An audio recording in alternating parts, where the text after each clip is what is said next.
Baby wipes test PFAS-free, but no disclosure standard exists. Consumer Reports found no detectable PFAS in 18 baby wipe brands.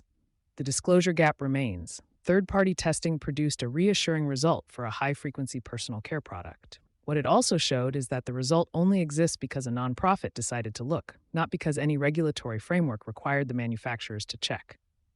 Consumer Reports published testing results on June 11 showing no detectable per- and polyfluoroalkyl substances, PFAS, in any of the 18 baby wipe brands it assessed.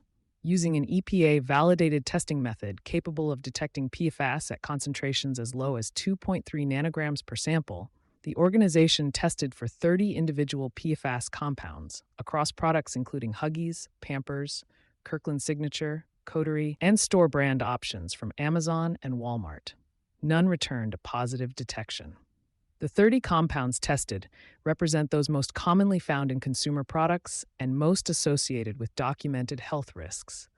Drawn from a universe the EPA estimates contains more than 21,000 known PFAS compounds. The findings carry weight precisely because baby wipes are a high-frequency skin contact product. Researchers in one study estimated infants may have contact with as many as 10,000 wipes in their first 3 years of life. Babies absorb chemicals through skin more readily than adults.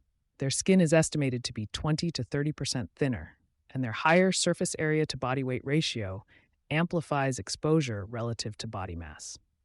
Hand-to-mouth behavior adds a second route. 2 lawsuits filed in 2024 targeting PFAS in baby wipes, one against the maker of Kirkland Signature wipes and one against Kimberly-Clark's Huggies line, reflected that concern, though both have since been dismissed or withdrawn. No federal standard requires manufacturers to test or disclose. The Consumer Reports result is good news. It is not a regulatory baseline. No federal standard currently requires manufacturers of personal care products, including baby wipes, to test for PFAS or disclose test results publicly. The EPA's TSCA PFAS reporting rule, which opened its submission window in April 2026 after multiple delays, covers PFAS use in industrial and commercial contexts, but does not mandate consumer product PFAS testing at the manufacturer level. Compliance teams tracking PFAS product obligations are navigating a patchwork of state laws rather than a unified federal framework. As of January 2026, new PFAS prohibitions and reporting requirements took effect in Colorado, Connecticut, Maine, Minnesota, Vermont, and Washington. Most of these laws target intentionally added PFAS, which means process contamination routes may still fall outside their scope.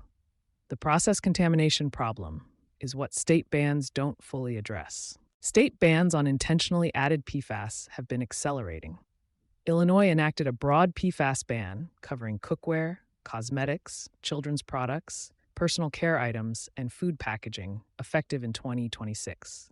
Connecticut now requires visible labeling and manufacturer notification for products with intentionally added PFAS across a wide category list.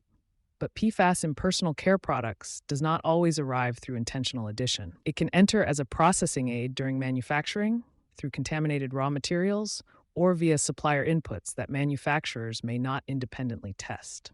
That distinction is what makes voluntary third-party testing the only current mechanism for verifying absence. Consumer Reports noted that its results suggest PFAS contamination is not a systemic issue in the current baby wipes market, but also called on manufacturers to regularly conduct and publicly share their own testing. No manufacturer is required to do so. For EHS and supply chain teams managing product compliance across multiple categories, the baby wipes result illustrates a broader structural gap. State disclosure laws are expanding, but they are built around intent rather than presence. A product can be fully compliant with current state law and still contain trace PFAS introduced somewhere upstream in the supply chain. 2026 is the first year major state and federal PFAS reporting deadlines are converging. That makes it the right time to build supplier due diligence programs that ask not just whether PFAS was intentionally added, but whether it's actually there. You've been listening to Sustainability Soundbites by Environment and Energy Leader. For partnership opportunities, please reach out to our team.